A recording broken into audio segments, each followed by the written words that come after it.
إن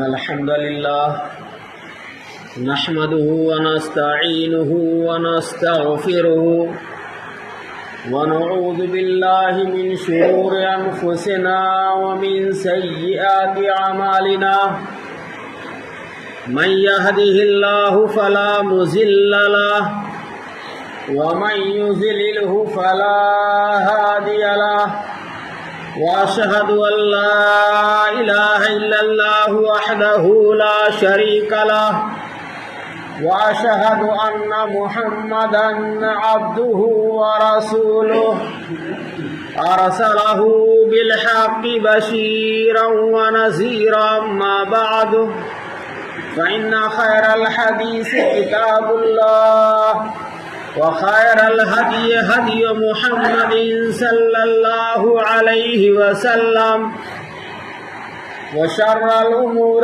محدثاتها وكل محدثة بدعة وكل بدعة ضلالة وكل ضلالة في النار. أعوذ بالله السميع العليم من الشيطان الرجيم. بسم الله الرحمن الرحيم. يا أيها الذين آمنوا قوا أنفسكم وأهليكم نارا وقودها الناس والحجارة. فقال النبي صلى الله عليه وسلم كل مولود يولد على الفطرة فأبواه ينصرانه أو يمجسانه.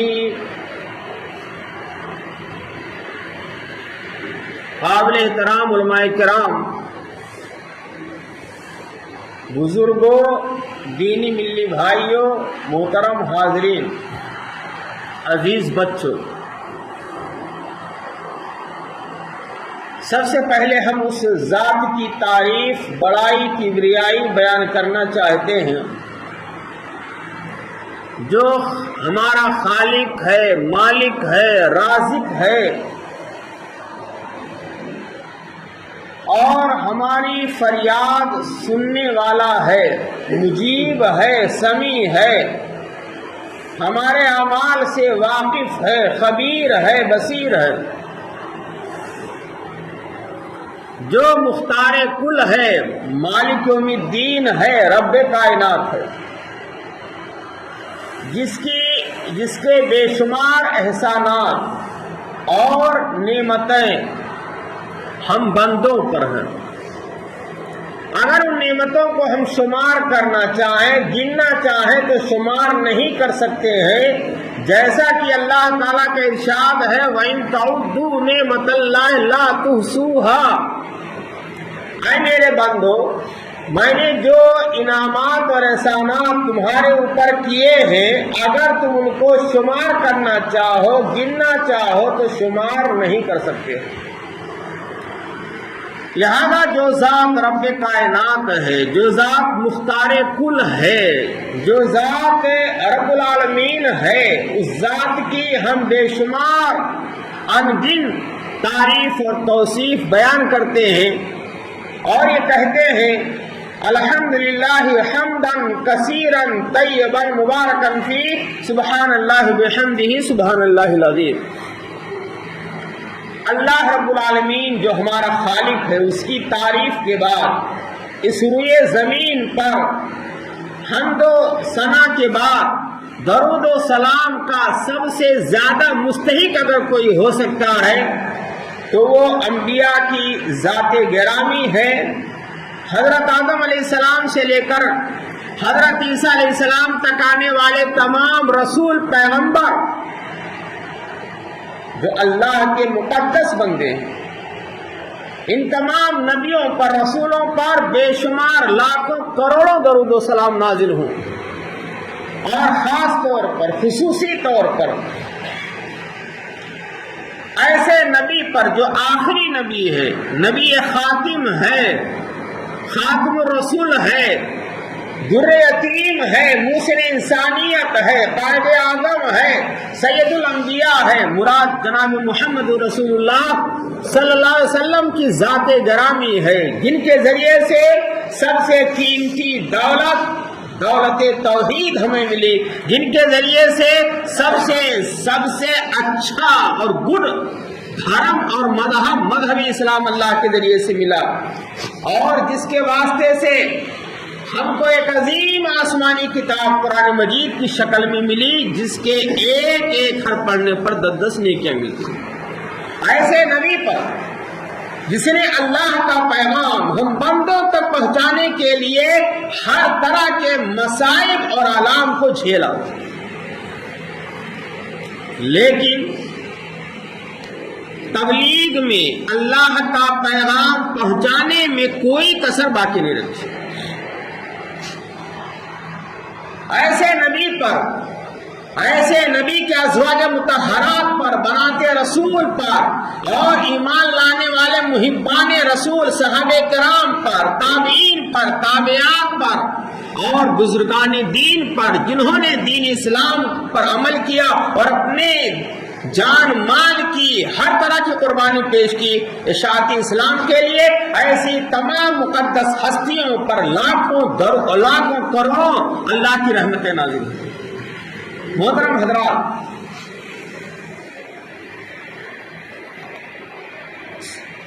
خطبہ مسنونہ کے بعد سورہ تحریم کی آیت نمبر 6 کا ایک ٹکڑا آپ کے سامنے رکھا ہے، اور صحیح بخاری کی ایک پیاری حدیث آپ کے سامنے پیش کی ہے۔ آج کے خطبہ جمعہ کا ہمارا ٹاپک ہے، ہمارا موضوع ہے، ہمارا عنوان ہے، جس پر میں کچھ آپ کے سامنے بولنا چاہتا ہوں، وہ ہے اولاد کے حقوق۔ اولاد یہ اللہ تعالیٰ کی نعمتوں میں سے بہت بڑی نعمت ہے۔ اولاد کا ملنا یہ اللہ تعالیٰ کی نعمتوں میں سے بہت بڑی نعمت ہے۔ شادی ہونے کے کے 2 سال کے بعد ہی میاں بیوی کی دلی خواہش ہوتی ہے، سسرال والوں کی، میکے والوں کی، اولاد کی خواہش ہوتی ہے کہ عورت کا گود ہرا بھرا ہو جائے، اللہ تعالیٰ اولاد سے نواز دے، اور اس کے لیے دعائیں کرتے ہیں۔ تو اولاد کی اہمیت آپ ان حضرات سے پوچھئے، ان میاں بیوی سے، اس جوڑے سے پوچھئے جن کو اللہ تعالیٰ نے اولاد سے محروم رکھا ہے۔ جس گھر میں بچے نہ ہوں وہ گھر 2 کوڑی کا، اور جس گھر میں بچوں کے رونے، دوڑنے، کودنے، آپس میں ایک دوسرے سے لڑائی جھگڑا کرنے کی آوازیں نہ آئیں، وہ گھر بیکار ہے۔ مال کی کوئی حیثیت نہیں ہے، مال و دولت تو لاکھوں کروڑوں ہے مالداروں کے پاس، لیکن ذہنی سکون، دلی سکون اسی وقت حاصل ہوگا جب صاحب اولاد ہوں۔ اگر کسی کو 2-4 سال اولاد نہیں ہوتی ہے تو ہر طرح کے ہتھ کنڈے اپناتے ہیں، دوا، درود، دعا، تعویذ، گنڈے جو بھی اپنائیں، خاموشی کے ساتھ چپکے جو بتا دے وہاں تک پہنچ جاتے ہیں تاکہ کسی ذریعے سے اولاد ہو جائے۔ کبھی اللہ تعالیٰ اولاد کسی کو نہیں دیتا ہے آزمانے کے لیے۔ اولاد کا ملنا، اولاد کا دینا یہ اللہ تعالیٰ کے اختیار میں ہے۔ اللہ جس کو چاہے اولاد سے نوازے اور جس کو چاہے اولاد سے محروم رکھے، اور اللہ تعالیٰ جس کو چاہے لڑکا دے، جس کو چاہے لڑکی دے۔ اللہ نے واضح کر دیا قرآن مجید میں کہ آسمان اور زمین کی بادشاہت اللہ کے لیے ہے۔ اللہ جسے چاہتا ہے لڑکا دیتا ہے، جسے چاہتا ہے لڑکیاں دیتا ہے، اور جسے چاہتا ہے لڑکا لڑکی دونوں سے نوازتا ہے، اور جسے چاہتا ہے اللہ تعالیٰ بے اولاد رکھتا ہے۔ یہ اللہ تعالیٰ کے اختیار میں ہے، بندوں کے اختیار میں نہیں۔ لیکن اس کے باوجود اولاد کے حصول کے لیے لوگ مزاروں کا چکر لگاتے ہیں، اولاد کے حصول کے لیے لوگ پنڈتوں کے پاس جاتے ہیں، ڈھونگی عاملوں اور باباؤں کے پاس جاتے ہیں اور طرح طرح کے تعویذ اور گنڈے لے کر کے استعمال کرتے ہیں، حتیٰ کہ شرک بھی کر بیٹھتے ہیں اولاد کے حصول کے لیے۔ اللہ تعالیٰ نے اگر اولاد سے نوازا ہے تو یہ اللہ تعالیٰ کی نعمتوں میں سے بہت بڑی نعمت ہے۔ اب سوال یہ پیدا ہوتا ہے کہ مذہبی اسلام نے اولاد کے حقوق کیا بیان کیے؟ ایک باپ کی حیثیت سے، ایک ماں کی حیثیت سے ہمارے لیے اولاد کے حقوق کیا ہیں؟ ہم جانیں کہ ہمارے گود میں جو بچہ ہے، جو ہم کو ابو کہتا ہے، اس بچہ اور بچی کے حقوق کیا ہیں، جاننے کے بعد اس پر عمل کریں۔ آج اولاد کے حقوق ہم اچھی طرح واقف نہیں ہیں اولاد کے حقوق سے، اور اگر جانتے بھی ہیں تھوڑا بہت تو اس پر عمل نہیں کرتے ہیں، اور اولاد کے حقوق کی ادائیگی میں ہم کوتاہی کر رہے ہیں۔ آج کے خطبہ جمعہ میں ہم یہ جانیں گے کہ اولاد کے حقوق کیا ہیں، اور جاننے کے بعد ہم کوشش کریں کہ ان حقوق کو جہاں تک ہو سکے حتی الامکان اولاد کے حقوق کو ادا کرنے کی کوشش کریں۔ اللہ ہمیں اولاد کے حقوق کو جاننے، سمجھنے اور حقوق کو ادا کرنے کی توفیق عطا فرمائے، آمین۔ بندوں کے آپس میں ایک دوسرے کے حقوق ہیں، والدین کے حقوق اولاد پر، اولاد کے حقوق والدین پر، پڑوسی کے حقوق، مسلمانوں کے آپسی حقوق، بڑوں کے حقوق، چھوٹوں کے حقوق، میاں بیوی کے حقوق، مزدوروں کے حقوق، حاکموں کے حقوق، عاملوں کے حقوق، دوست احباب کے حقوق، رشتہ داروں کے حقوق وغیرہ وغیرہ۔ اولاد کے حقوق بے شمار ہیں میرے بھائی۔ پہلا حق ترتیب وار بیان کرتا ہوں، غور سے سنیں۔ اولاد کے حقوق میں پہلا حق یہ ہے کہ آپ لڑکا یا لڑکی جو بھی اللہ عطا کرے، لڑکا اور لڑکی اولاد کی جو ماں ہے، ماں کا انتخاب اچھا ہو۔ اگر آپ چاہتے ہیں کہ اولاد کے حقوق کو ہم ادا کریں تو ضروری ہے، پہلا پوائنٹ یہ ہے کہ آپ شادی کریں دیندار خاتون سے، بااخلاق، دیندار، دین پسند، خوبصورت کے بجائے خوبصیرت۔ جب دیندار لڑکی آپ کے نکاح میں آئے گی، آپ کی زوجیت میں آئے گی اور دیندار خاتون رہے گی ایک ماں کی حیثیت سے، تو جو اولاد ہوگی وہ دیندار ہوگی۔ کھیتی جو ہے زرخیز ہونی چاہیے،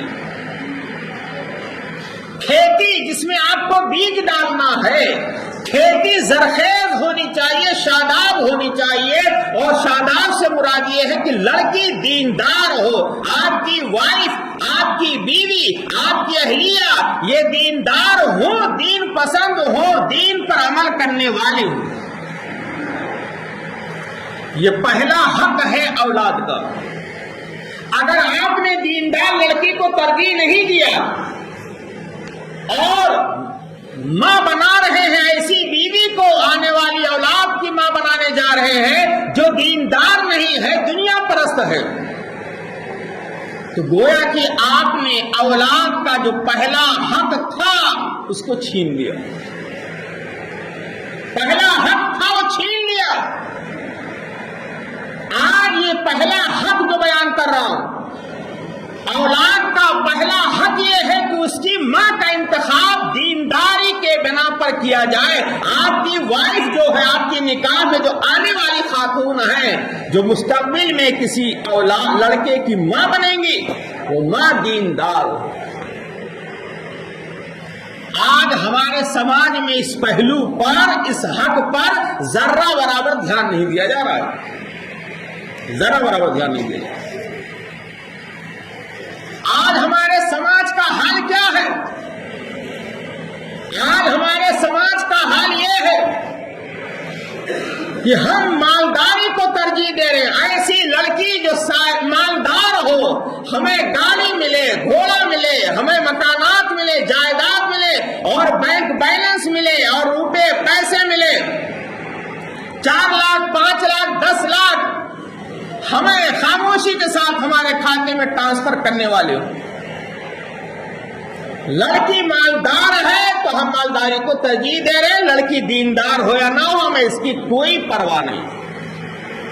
یا تو لڑکی خوبصورت ہے، ہم حسن و جمال اور خوبصورتی کو دیکھ کر کے لڑکی سے شادی کر رہے ہیں، دینداری کو ہم سائڈ میں رکھے ہوئے ہیں. لہذا جو حضرات شادی کر رہے ہیں دینداری کو سائڈ میں رکھ کر کے مالداری کو دیکھ کر کے شادی کرتے ہیں، مالدار عورت کو لاتے ہیں اپنے گھر میں، مال اور جائیداد کے حرص میں، دولت کے حرص میں، وہ گویا کہ اپنی آنے والی اولاد کا پہلا حق جو تھا کہ ماں دیندار ہو، اس حق کو ادا نہیں کیا. اگر برادری کو ترجیح دے کر کے شادی کرتے ہیں اور آپ کی وائف فلاں برادری کی ہے، ہمارا نام روشن ہو، ہماری موچ اونچی رہے، خاندان میں نام روشن ہو کہ ان کی بیوی فلاں خاندان کی ہے، سیٹ صاحب کی ہے، فلاں برادری کی ہے. اگر برادری کی بنا پر آپ نے شادی کی اور دیندار لڑکی کو ترجیح نہیں دیا تو گویا کہ آپ نے اولاد کا پہلا حق چھین. حدیث میں آتا ہے، صحیح بخاری کی حدیث ہے، تنکح المرأۃ لأربع، لڑکے کو کہا گیا ہے کہ اپنی بیوی کا جو انتخاب کرنا ہے آپ کو اختیار ہے. سماج میں جو شادیاں ہوتی ہیں لڑکی سے 4 چیزوں کی بنا پر، مالداری کی بنا پر، حسن و جمال کی بنا پر، برادری کی بنا پر، دینداری کی بنا پر. فاظفر بذات الدین تربت یداک. اے لوگوں، لڑکوں کو خطاب کیا گیا ہے جو شادی کرنا چاہتے ہیں نوجوان بھائی، اور لڑکے کے باپ کو خطاب کیا گیا ایسی لڑکی جو دیندار ہے. فاظفر بذات الدین تربت یداک، دیندار لڑکی کو ترجیح دو، کامیاب ہو جاؤ. کامیابی شرط ہے کس کے ساتھ؟ دینداری کے ساتھ.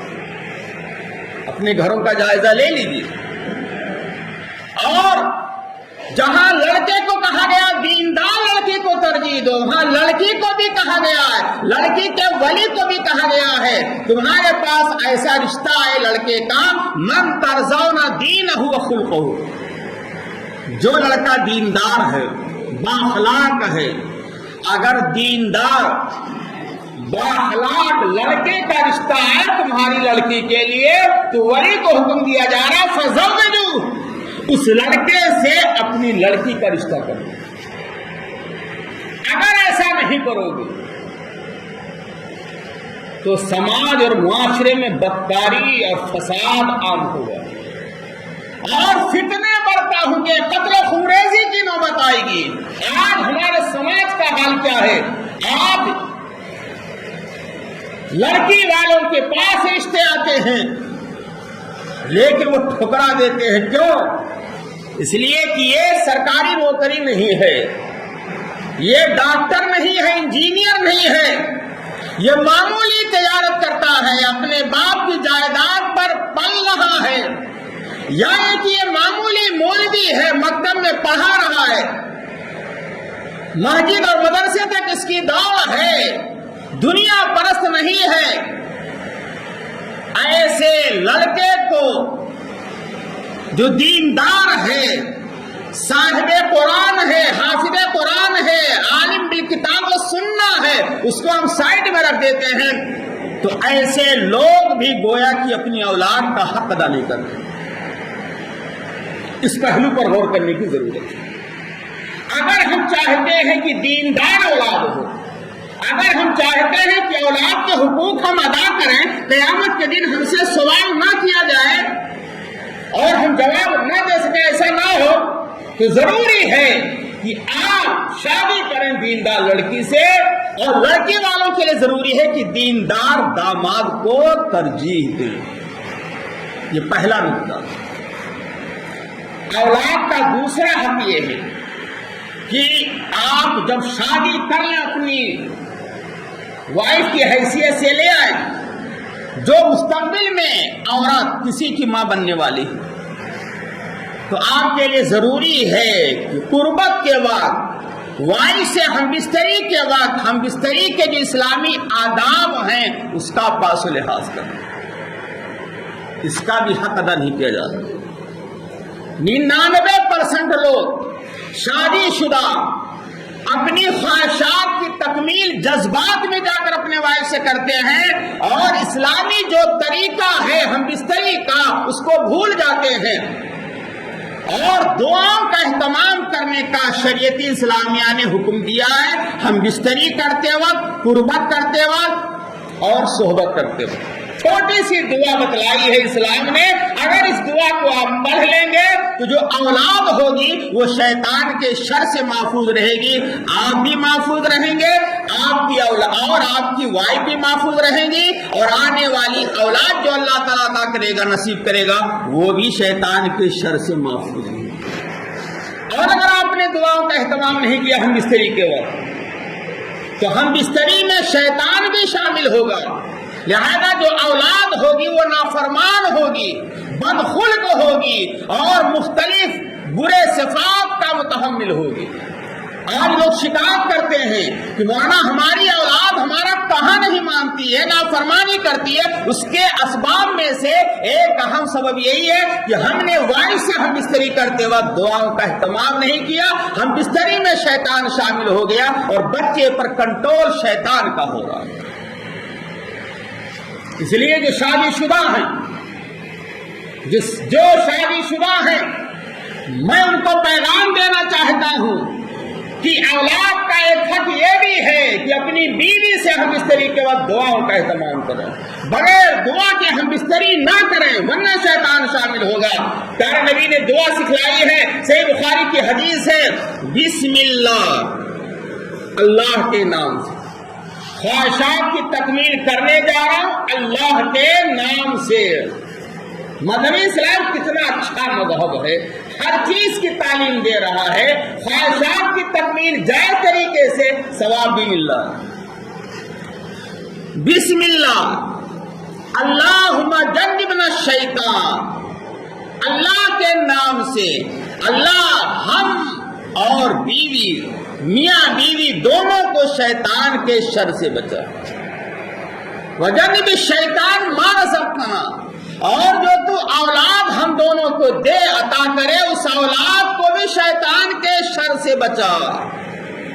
کتنی چھوٹی سی دعا ہے، بڑی اہم دعا ہے۔ میرے نوجوان بھائیوں جن کی شادیاں ہونے والی ہیں یا قریب ہیں شادی کے، وہ ان دعاؤں کا یاد کر لیں تاکہ وہ ہم بستری کے وقت دعاؤں کا اہتمام کریں، آنے والی جو اولاد ہو اللہ جو عطا فرمائے وہ شیطان کے شر سے محفوظ رہے۔ اور یہ اولاد کا حق ہے۔ اولاد کا تیسرا حق یہ ہے، جب آپ کی وائف حالت حمل میں ہو جائیں، حمل کی حالت میں ہو، تو آپ ان حالات میں وائف سے مشکل کام نہ لیں، آپ مشکل کام نہ لیں، پیٹ میں پلنے والے جنین اور بچے کی حفاظت کا خیال کریں، دوا کا دعا کا اہتمام کریں، تاکہ جو بچہ ماں کے پیٹ میں پل رہا رحم مادر میں اس بچے کو کوئی تکلیف نہ ہونے پائے۔ حمل کی حالت میں عورت کو نہ ڈانٹیں، حمل کی حالت میں عورت سے لڑائی جھگڑے نہ کریں، حمل کی حالت میں عورتوں پہ ڈنڈے نہ اٹھائیں، حمل کی حالت میں کوئی مشکل کام نہ لیں، حمل کی حالت میں ڈپریشن کا شکار نہ ہونے دیں، اور مصائب اور پریشانیوں سے دو چار وائف کو ڈانٹ کر کے میکے نہ بھیجیں۔ حمل کی حالت میں پرورش پانے والے بچے کا لحاظ کریں، مشکل کام وائف سے نہ لیں، ان کے ساتھ نرمی کریں، دعا کا سہارا لیں، دوا کا سہارا لیں، اور مکمل طور پر حلال روزی حمل کی حالت میں کھلانے کی کوشش کریں تاکہ جو اولاد ہو وہ دیندار اولاد پیدا ہو. یہ حق ہے. کتابوں میں ملتا ہے کہ حمل کی حالت میں ایک عورت نے اپنے آنگن میں پڑوس کے پھل، پڑوس کا ایک درخت تھا، پیڑ تھا، اس کی شاخیں ٹہنیاں اس کے گھر میں لٹک رہی تھی دیوار پہ، اور اس نے کھجور توڑ کے کھا لیا تھا حمل کی حالت. بچہ پیدا ہوا، بچے کو عورت گود میں لیے ہوئی ہے، ٹہل رہی ہے، بچے نے بھی ہاتھ بڑھا دیا اور پڑوسی کے اس پھل کو توڑنا چاہا. پوچھا ماجرا کیا؟ معصوم بچہ بھی ہاتھ بڑھا رہا ہے. کہا حمل کی حالت میں ماں نے ایک کھجور توڑا تھا. حمل کی حالت میں ماں نے غلط کام کیا تھا، اس کا اثر بچے پر. اگر حمل کی حالت میں میاں بیوی آپس میں لڑائی کریں گے، جھوٹ بولیں گے، غیبت کریں گے، بدخلقی کا شکار ہوں گے، حلال حرام کی تمیز کھوئے رہیں گے، تو اس کا اثر آنے والی اولاد پر پڑے گا. تو اولاد کا ایک حق یہ بھی ہے کہ حمل کی حالت میں جو جنین پرورش پا رہا ہے اس کا بھرپور خیال کرے، اس کی حفاظت کا شریعت اسلامیہ نے حکم دیا ہے. جب اولاد پیدا ہو جائے، جب اولاد پیدا ہو جائے تو دعاؤں کا سہارا لیں تاکہ شیطان کے شر سے بچائیں، اور ماں کی حیثیت سے عورت 2 سال دودھ پلائے، اپنا دودھ اولاد کو پلائے، بغیر عذر شرعی کے میڈیکل سے دودھ کا ڈبہ خرید کر کے نہ پلائے، بغیر شرعی عذر کے. آج فیشن بن گیا ہے، عورتیں سوچتی ہیں کہ ہم اسمارٹ رہیں، ہم جسم کے اعتبار سے ڈھیلے ہو جائیں گے، ہماری خوبصورتی میں کمی آ جائے گی. اس لیے نیت جب خراب ہوتی ہے تو اللہ تعالیٰ پستان سے دودھ بھی ختم کر دیتا ہے. اور ماں کا دودھ ہوتا ہے. ماں کا دودھ یہ قیمتی دودھ ہے. ماں اپنا خون دودھ کی شکل میں اولاد کو پلاتی ہے، اور یہ اولاد کا حق ہے کہ 2 سال مدت رضاعت ہے. ماں بغیر کسی عذر شرعی کے، کوئی عذر شرعی نہیں ہے تو حتی الامکان اپنا ہی دودھ پلائے تاکہ بچہ طاقتور ہو، دین پسند بنے، اور ڈر اور خوف بچے کے اندر نہ رہے. آپ دیکھتے ہوں گے 2 نوجوان آپس میں لڑائی کرتے ہیں اور ران پہ ہاتھ مارتے ہیں اور کہتے ہیں غصے میں کہ ماں کا اگر دودھ پیا ہو تو آ جاؤ سامنے، ہمت ہو ماں کا دودھ پیا ہو تو آ جاؤ. معلوم یہ ہوا کہ ہر انسان کو احساس ہے کہ ماں کے دودھ میں زبردست طاقت ہے. اولاد کا ایک حق یہ بھی ہے کہ بچہ یا بچی جب بولنے لگے تو ان کو کلمہ توحید سکھلائیں، اللہ کا لفظ زبان سے ادا کرائیں، اللہ و رسول کا، اسلام کے ارکان، ایمان کے ارکان بتلائیں، اور کلمہ توحید زبان سے کہلوائیں. آج کل نہیں ہو رہا ہے. ہو کیا رہا ہے؟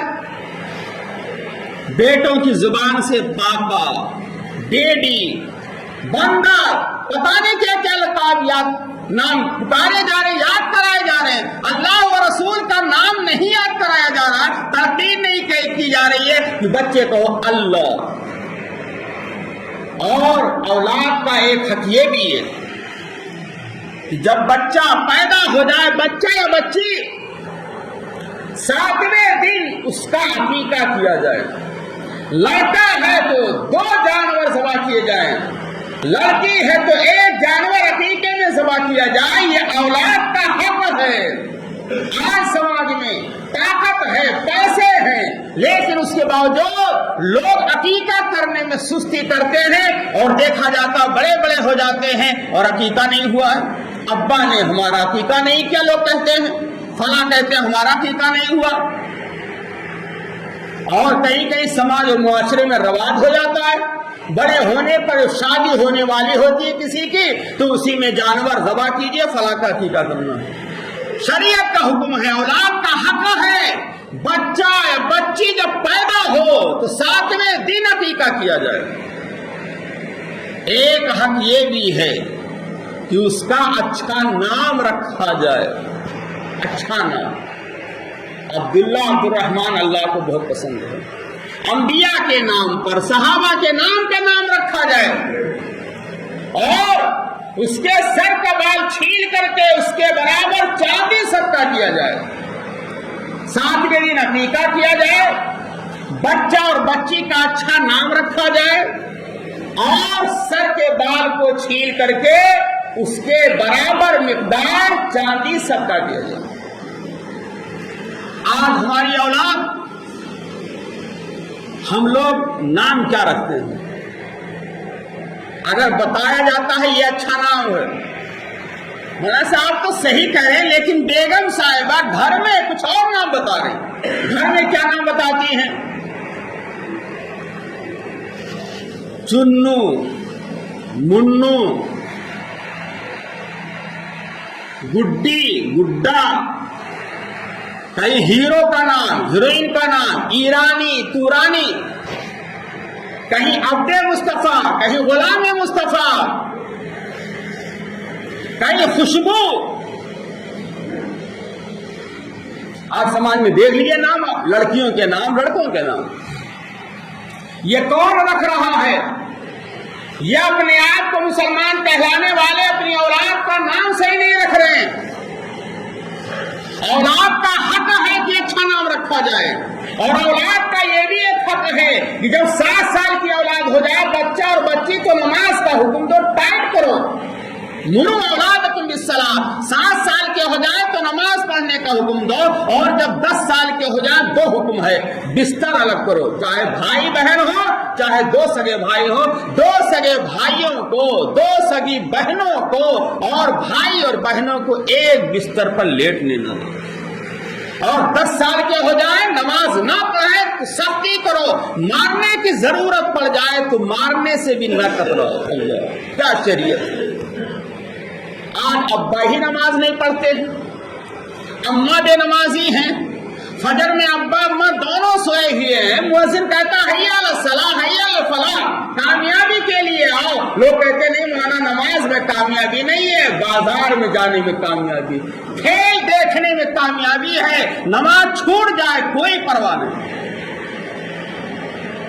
چاروں طرف مسلمانوں کو ستایا جا رہا ہے میرے بھائیوں، ہمارا نوجوان کھلاڑیوں میں مشغول ہے، کھیل دیکھنے میں مشغول ہے، رات جاگتا ہے، فلسطین کے مسلمانوں پر بمباری ہو رہی ہے اور ان کے لیے قنوت نازلہ پڑھنے کی توفیق نہیں ہوتی ہے، ان کے حق میں، مسلمانوں کے حق میں ہاتھ اٹھا کر کے دعا مانگنے کی فکر نہیں ہے، مسلمان مارا جا رہا، کچلا جا رہا۔ جب وہ مسلمانوں کا یہ حال ہے تو ہمارا اور آپ کا حال کیا ہوگا؟ ہم تو سراپا شرک بدعات میں، بدخلقی میں، گناہ کبیرہ میں ڈوبے ہوئے، ہم تو نام کے مسلمان ہیں، ہمارا ایک بھی کام شریعت کے مطابق نہیں ہے۔ یہی وجہ ہے کہ ظالم حکمراں ہم پر مسلط ہیں، لہذا اولاد کی تربیت پر خصوصی توجہ دینے کی ضرورت ہے۔ اولاد کو دین کی تعلیم دیجیے، دنیاوی بھی تعلیم دیجیے، اعلیٰ تعلیم سے مزین کیجیے۔ آپ کا لڑکا عالم بھی بنے، آپ کا لڑکا ڈاکٹر بھی بنے، آپ کا لڑکا حافظ قرآن بھی بنے، اور آپ کا لڑکا ڈاکٹر انجینئر بھی بنے، اسلام منع نہیں کرتا۔ اعلیٰ تعلیم سے مزین کیجیے تاکہ دین دنیا دو ہو سکے۔ اور جب لڑکا بالغ ہو جائے تو آپ دیندار بہو تلاش کیجیے، دیندار بہو۔ افسوس ہوتا ہے یہ ہمارے بوڑھے حضرات جو والد کی حیثیت سے ہیں، اپنے بیٹوں کی شادی کے لیے پیر قبر میں رکھے ہوئے ہیں، 60 سال کی عمر ہو چکی ہے، 40 سال کے بعد دنیا کی فکر نہیں ہونی چاہیے، آخرت کی فکر ہونی چاہیے، لیکن جب یہ اپنے بیٹے کی شادی کرتے ہیں تو ان کی مکمل نگاہ دولت، پیسے، جائیداد پر ہوتی ہے، رات و دن سوچتے ہیں کس کس بہانے سے، ہیں بڑے دیندار، ہیں بڑے اللہ والے، پہلے سب میں رہنے والے، داڑھیاں بھی ہے، سب کچھ ہے، لیکن اندر اندر اکاؤنٹ میں پیسے منگائے جا رہے ہیں۔ شادیوں کا جائزہ لے لیجئے، آئے دن شادیوں کا جائزہ لیجئے، لیڈیز کی شادیوں کا کیا حال ہو رہا ہے۔ نام کے مسلمان ہیں۔ علامہ اقبال نے کہا تھا وضع میں تم ہو نصارا. تو تمدن میں ہنر یہ مسلمان ہیں جنہیں دیکھ کر شرما یہود ہمارے گھروں میں تو عورتیں بہت پردے کے ساتھ رہتی ہیں، لیکن شادیوں کا حال کیا ہے، کس حالت میں عورتیں جاتی ہیں، اس کی کسی کو پرواہ نہیں ہے. ہم سمجھتے ہیں بڑے پکے مسلمان ہیں. ہماری اولاد کہاں جا رہی، ہماری اولاد لڑکا ہے یا لڑکی جوان موبائل کا کس طرح سے استعمال کر رہی ہے ہمیں کوئی فکر نہیں ہے.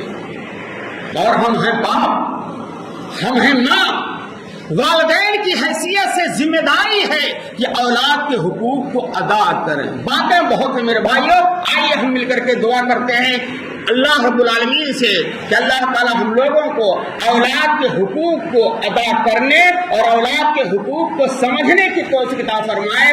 اللہ رب العالمین ہمیں اپنی اولاد کی دینی دنیاوی دونوں اعتبار سے، جسمانی اخلاقی اعتبار سے، روحانی اعتبار سے تربیت کرنے کی توفیق دے اور دین اور دنیا دونوں اعتبار سے اعلیٰ تعلیم حاصل کرنے کی اور کرانے کی اللہ تعالی ہمیں توفیق دے. اللہ ہمیں اپنی اولاد پر خصوصی توجہ دینے اور گھروں پر گہرا جائزہ لینے کی اللہ تعالیٰ اور گھروں کی نگرانی کرنے کی توفیق عطا فرمائے. آمین.